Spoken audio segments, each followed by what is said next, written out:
वो वहाँ अपने चेलों से कहता सावधान रहो क्योंकि तुम्हें कोई भरमा ना पाए। बहुत से ऐसे होंगे जो मेरे नाम से आकर कहेंगे मैं मसीह हूँ और बहुतों को भरमाएंगे।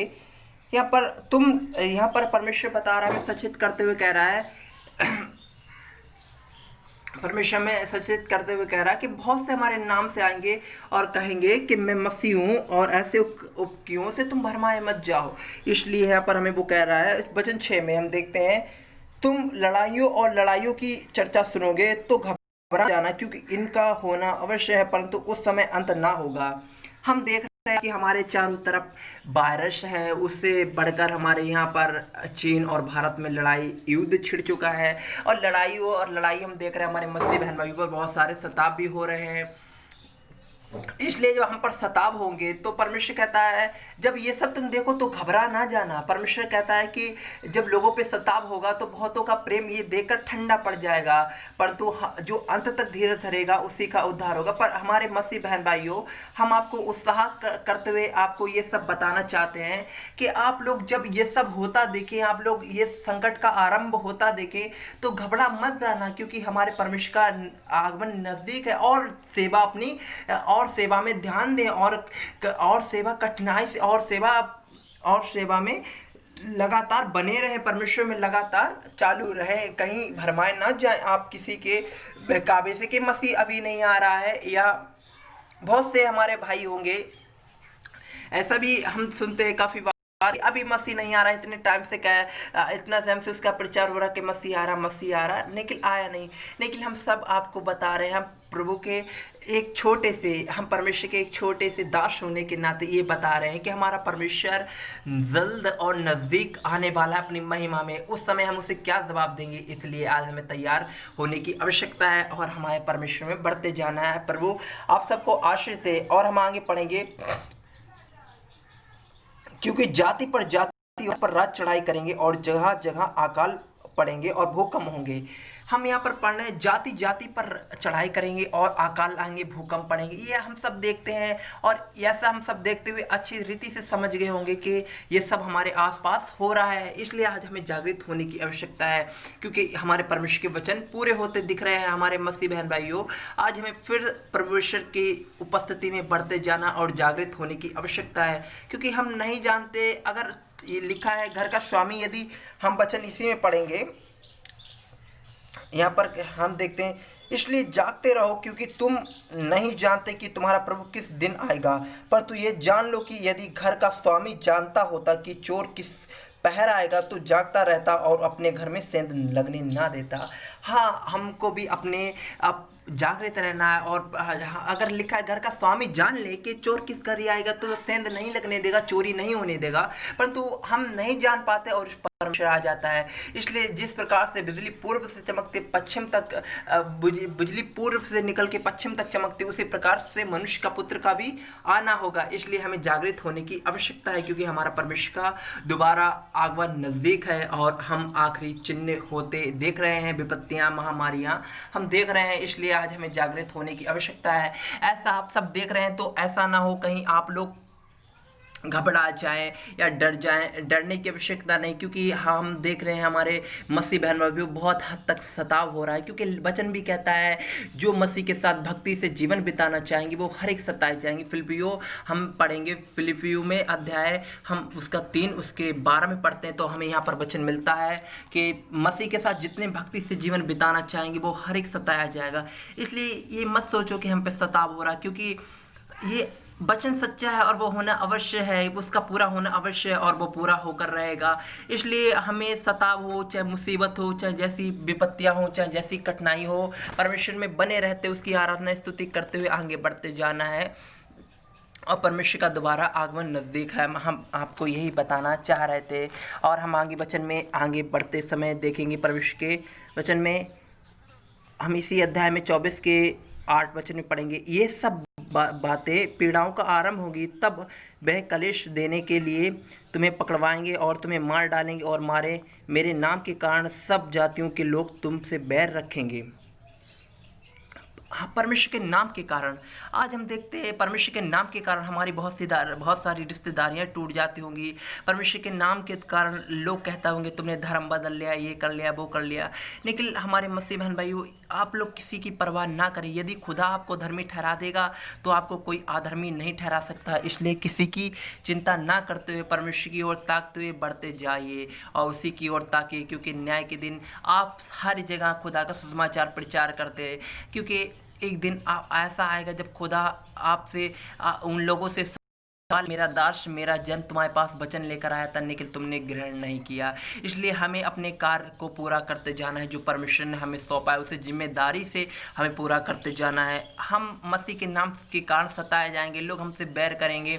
पता क्यों? क्योंकि शैतान ने उन्हें अद्भुत रीति से भरमा कर रखा है। शैतान उनसे ऐसे भरमा कर रखा है कि ये लोगों का धर्म परिवर्तित करते हैं। लेकिन हम आपको सच बताएं, हमारा परमेश्वर किसी का धर्म परिवर्तित नहीं करता है।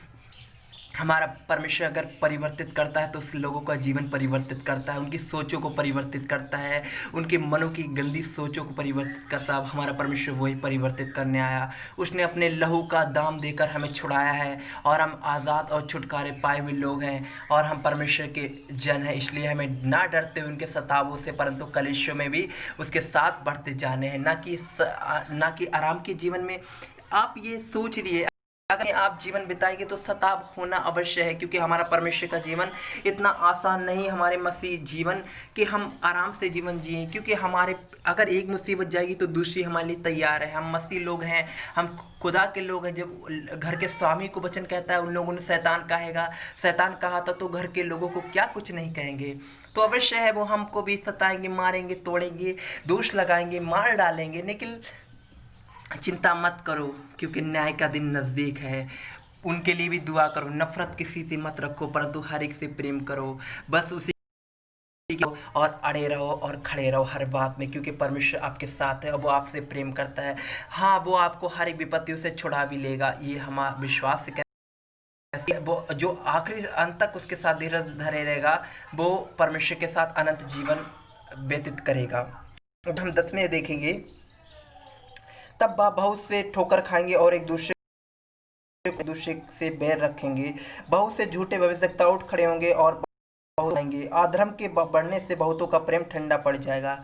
क्या वचन कहता है? बहुत से भविष्यवक्ता उठे होंगे और झूठी बातों से भरमाएंगे लोगों को।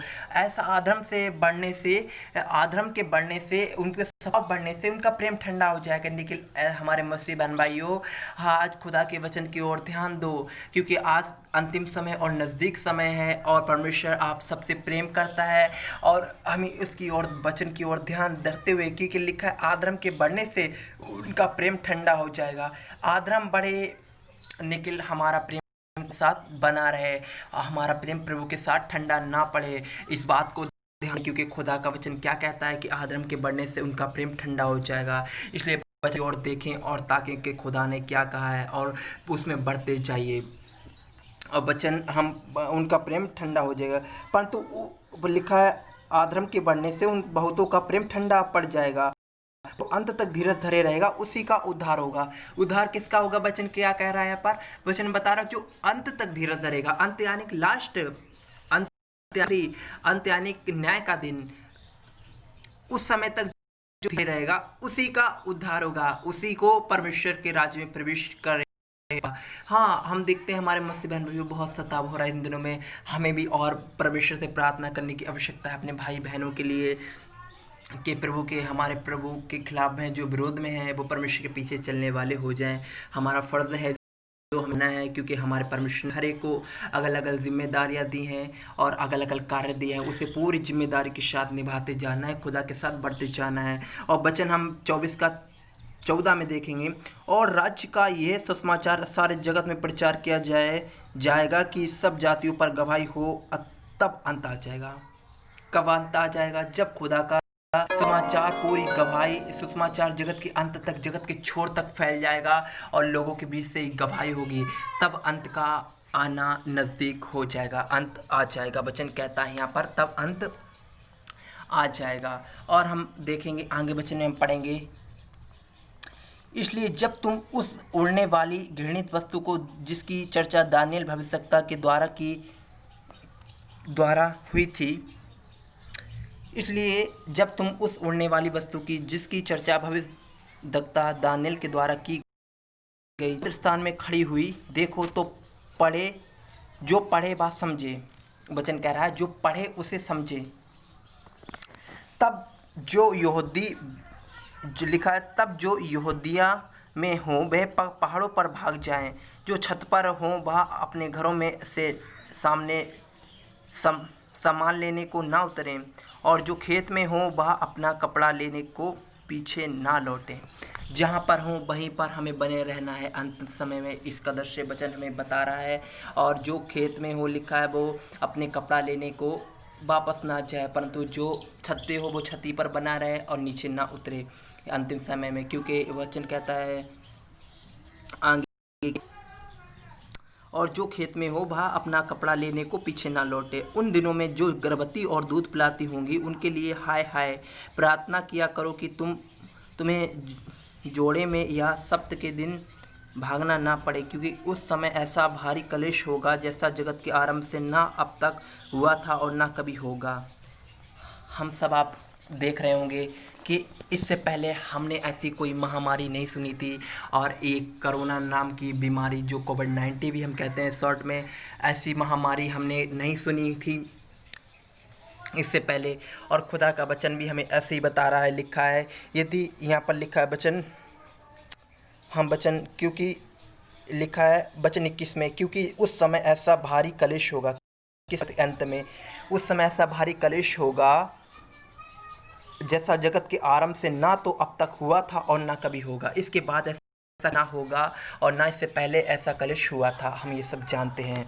यदि वह दिन घटाए ना जाते तो कोई प्राणी ना बचता, परंतु चुने हुओं के कारण वह दिन घटाए जाएंगे। यदि ये दिन घटाया ना जाए, खुदा का आने का नज़दीक घटाया ना जाए, तो हम सब भी इस महामारी में लिपट के मर जाते। इसलिए वो चुने हुए के कारण, विश्वासियों के कारण, उसके चुने हुए के कारण ये दिन घटाए जाएंगे और खुदा हमारा जल्दी आ जाएगा।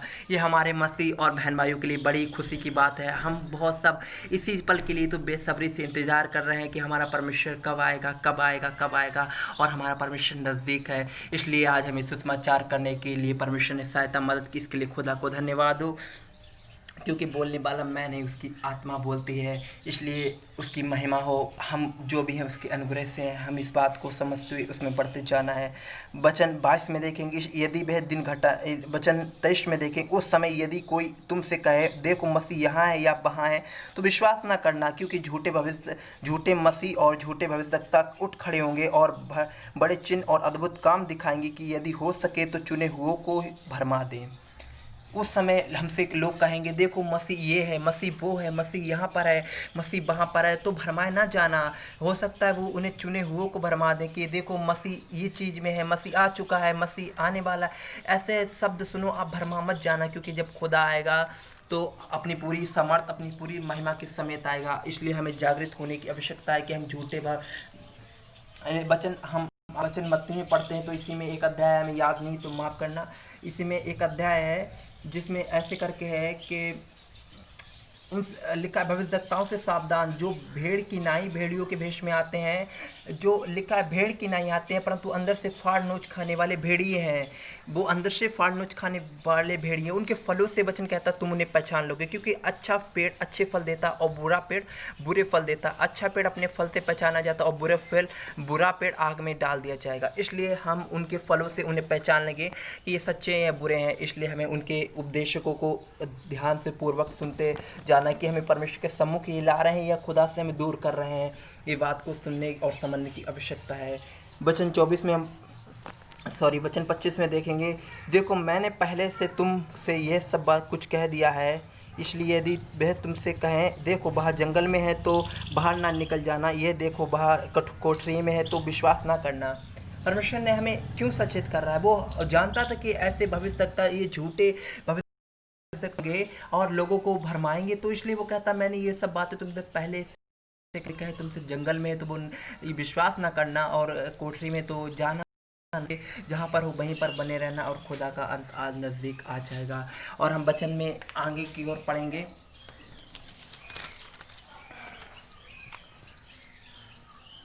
वचन 27 में देखेंगे, क्योंकि जैसे बिजली पूर्व से निकलकर पश्चिम तक चमकती है, वैसे ही मनुष्य के पुत्र का भी आना होगा। कैसे आना होगा? जैसे बिजली पूर्व से पश्चिम तक चमकती है, वैसे ही हमारे खुदा का आना भी होगा। वो भी अपनी पूरी साथ आने वाला है। इसलिए सचेत हो जाओ हमारे मसीह बहन भाइयों, तैयार हो जाओ, जागृत हो जाओ। हमें मसीह में तैयार होने की आवश्यकता है। खुदा से अनुग्रह मांगो। हम जानते हैं सिद्ध कोई नहीं, हम सब पापी हैं, हम सब गुनहगार हैं, और हमें सिद्ध बनाने वाला उसका पवित्र आत्मा है जो हमें दिया गया है, जो हमें सिद्ध बनाएगा, उसमें जो उसके अनुग्रह के द्वारा हमें तैयार करता है। इसलिए हमें उसमें बने रहते जाना है। वचन 28 में हम देखेंगे, जहाँ लोथ हो वहीं गिद्ध इकट्ठे होंगे। कहाँ इकट्ठे होंगे गिद्ध?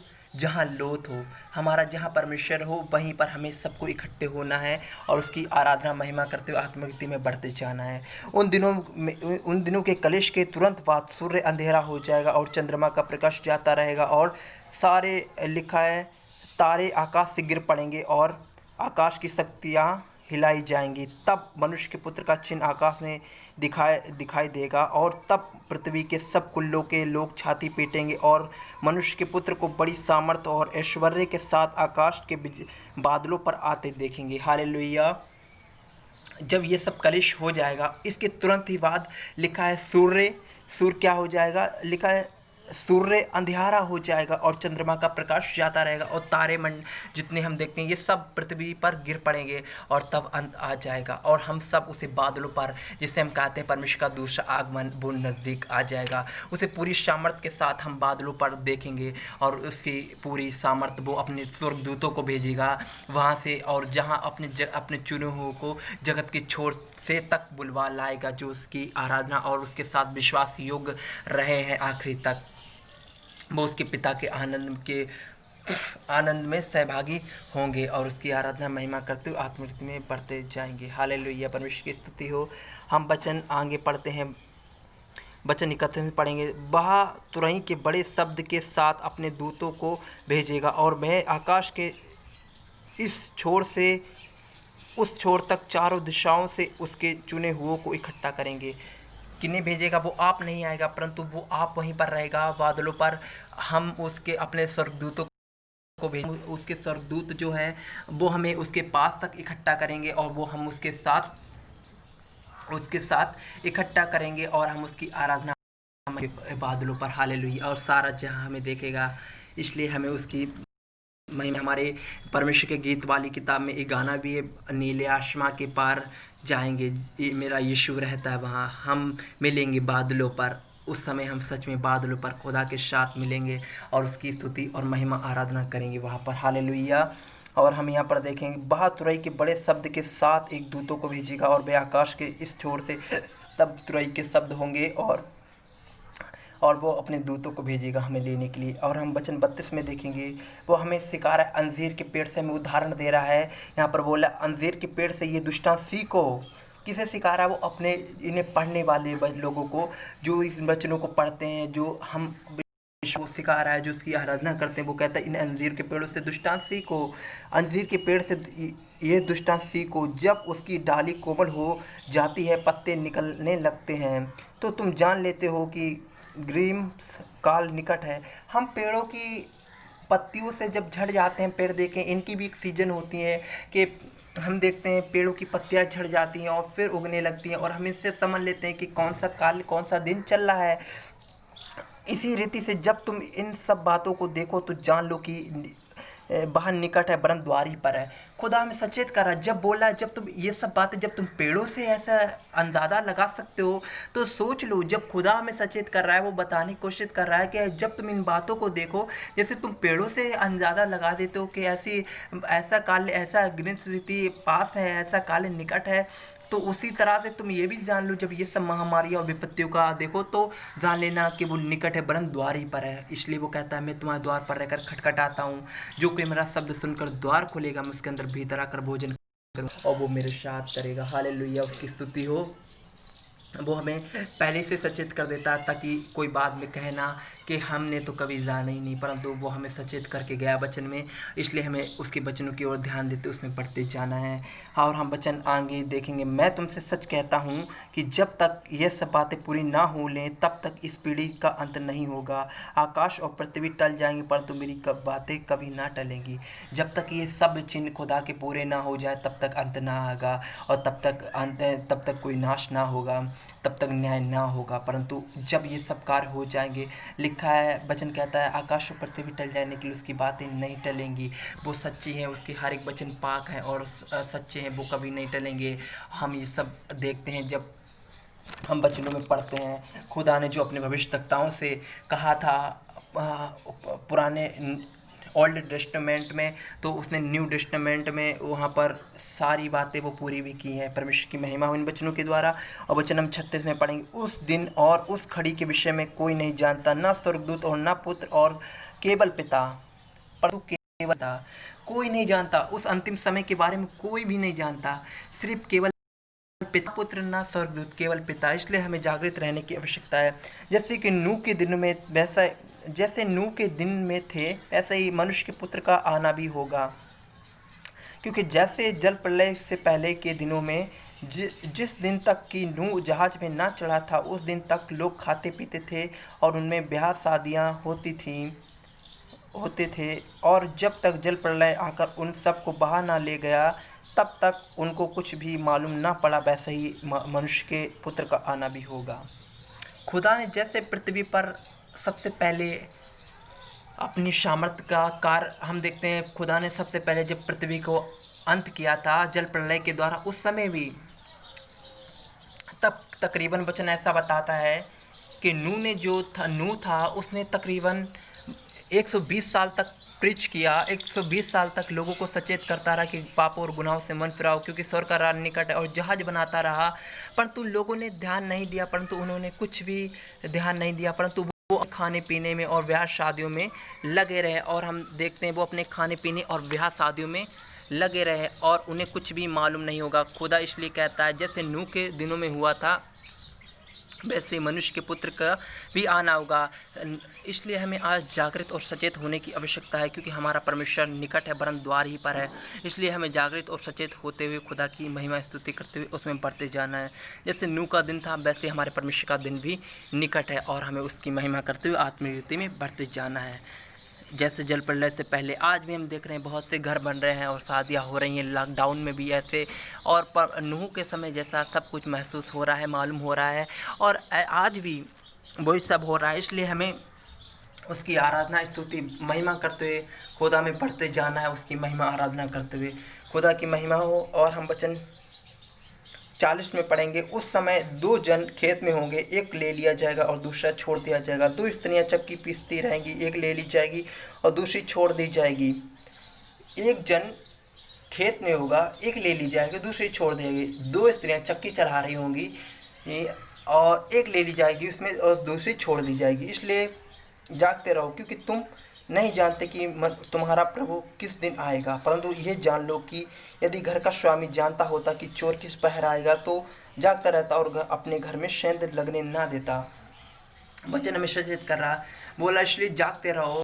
घर का स्वामी जानता कि मेरे घर में सेंध कब लगेगी तो वो चोरी नहीं होती, वो जागता ही रहता, और इसलिए वो नहीं जानता और सो जाता है, और इसलिए उसके घर में चोरी हो जाती। खुदा ने कहा है, वचन कहता है अपने चेलों से जब वो पकड़वाने वाला तो अपने चेलों से कहता था प्रार्थना करते रहो, ऐसा ना हो कि तुम परीक्षा में पड़ जाओ। वचन इस कदर से कहता है वहाँ पर आगे कि शरीर तो दुर्बल है परंतु आत्मा तैयार है परंतु शरीर दुर्बल है। हमारा शरीर काफ़ी बार हमारा साथ नहीं देता है, हमारा शरीर काफ़ी बार हमारे संग नहीं होता है। हाँ, फिर भी परमेश्वर की आराधना महिमा करते हुए हम बढ़ते जाएं, क्योंकि हम जानते हैं मेरा परमेश्वर निकट है परंतु द्वार ही पर है। हर पल हर एक समय हमें उसकी आराधना करते जाना, उसके अनुग्रह मांगे। अगर कमज़ोर है, निर्बल है किसी चीज़ में, उसका अनुग्रह मांगे, पवित्र आत्मा की सामर्थ्य मांगे, उससे भर जाए, क्योंकि हम जानते हैं हम सब निर्बल और कमज़ोर हैं। उसकी सामर्थ्य जो हमें प्रतिरोज चलाते उसमें बढ़ने के लिए सामर्थ्य देते, उससे अनुग्रह मांगो, उससे पवित्र आत्मा की सामर्थ्य मांगो, उससे भर के आप सब परमेश्वर में चलेंगे। हम विश्वास से कह सकते हैं इस बात को, क्योंकि वो हमें भी चलाता है और आप सबको भी। हालेलुया। और हम वचन आगे देखेंगे 44 में, इसलिए तुम भी तैयार रहो, क्योंकि जिस घड़ी के विषय में तुम सोचते भी नहीं हो उसी घड़ी मनुष्य का पुत्र आ जाएगा। हमें तैयार रहना, जागृत रहना, सोना नहीं है बिल्कुल भी। सोना कौन सा सोना? हमें वो ये नहीं बता रहा कि हमें रात में जागते ही रहना है, ऐसा नहीं है। हमें वो आत्मिक सोना बता रहा है कि हम देखते हैं हम अपने कार्यों में बिजी रहते हैं, बहुत बार हमें दुआ के लिए समय नहीं निकल पाता है, उसकी बात कर रहा है, जागृति की बात कर रहा है। वो कहता है सोने वालों जाग जाओ और मुर्दों में से जी उठो, तब मसीह की ज्योति तुम पर चमकेगी। कब चमकेगी? जब हम जाग जाएंगे। आत्मिक तौर से जागने की बात यहाँ पर हो रही है। जागते हुए उसकी आराधना करते रहो। अतः वह विश्वासी और बुद्धिमान दास कौन है, जिसे स्वामी ने अपने नौकर चाकरों पर सरदार ठहराया कि समय पर उसे भोजन दे। धन्य है वह दास जिसे उसका स्वामी आकर ऐसा ही करते पाए। खुदा ने हमें जो काम दिया है अपने यहाँ पर, जो हमें उसने उसने हमें जो अधिकार दिया है यहाँ पर शैतानों पर और बीमारों को चंगा करने का, और हमें ऐसा कार्य दिया है कि हमें उसके सुसमाचार प्रचार करते, उसकी आराधना महिमा करते, उसमें बढ़ते जाना, ऐसे करके उसने हमें कार्य दिया है। तो हमें ये कार्य जब वो आए तो हम यही कर सब करते पाएँ और हम उस समय धन्य हो जाएंगे खुदा के वचन के अनुसार। मैं तुमसे सच कहता हूँ, वह उसे अपनी सारी संपत्ति का अधिकारी ठहराएगा। यदि वो हमें ऐसा करते पाए तो हमें वो अपनी सारी संपत्ति का अधिकारी ठहराएगा। क्योंकि धन्य है वादार, धन्य है वो है अच्छे और विश्वास योगदास, थोड़े में विश्वास करा और तुझे बहुत ज़्यादा चीज़ों का वो अधिकारी बनाएगा। उसके पिता के आनंद में सहभागी हो जाओ, ऐसा करके वो एक वचन में कहता है। परंतु यदि यदि अगर हम सोचें कि परमेश्वर के आने में निकट करते रहें और उसके उसे याद